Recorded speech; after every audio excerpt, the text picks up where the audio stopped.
Hamas and the curse of Amalek and Moloch. Welcome to our video. Hamas and the curse of Amalek and Moloch. Today we explore the biblical images of Amalek and Moloch and how they are related to Hamas. We'll look at the facts, the texts, and the symbolism.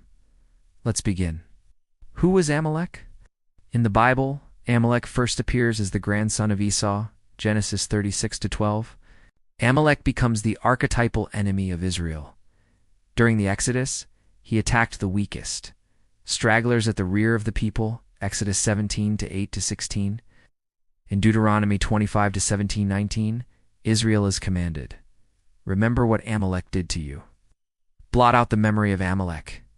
Later, King Saul is instructed to destroy Amalek completely, 1 Samuel 15-3. But his failure to do so costs him his kingship. Across Jewish tradition, Amalek symbolizes a ruthless, unrelenting enemy bent on Israel's destruction. Who or what is Moloch?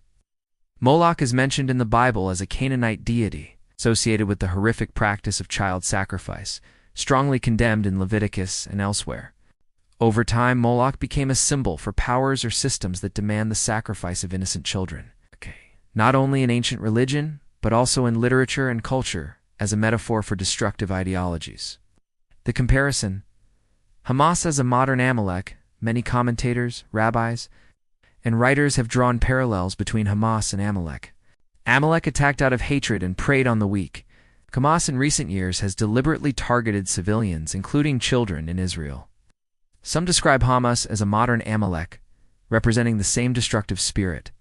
Rabbi Joseph Solovchek taught that any group bent on the annihilation of the Jewish people can be understood in halakhic terms as Amalek. Others describe a spirit of Amalek that recurs through history, manifesting in groups committed to Israel's destruction. For these commentators, Hamas is the latest example of this recurring pattern of enmity. The role of child sacrifice in the imagery.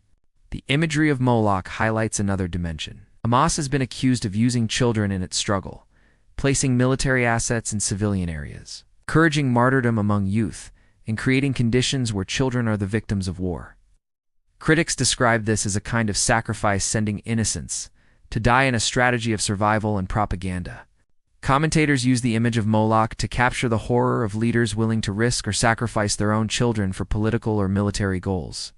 While symbolic, the comparison is meant to underscore the moral outrage. To summarize, in the Bible, Amalek stands as the eternal symbol of a merciless enemy who preys upon the weak, while Moloch evokes the image of children sacrificed to evil powers. The comparison of Hamas to Amalek and Moloch comes from these symbols: its attacks on civilians, its ideology of destruction, and its exploitation of children resonate with those ancient evils. Still, these analogies must be used carefully. It is symbolic commentary that expresses moral urgency, not as a blank check for violence. Thank you for watching. If you'd like to explore this subject more deeply, or share your own thoughts, leave a comment below. Until next time.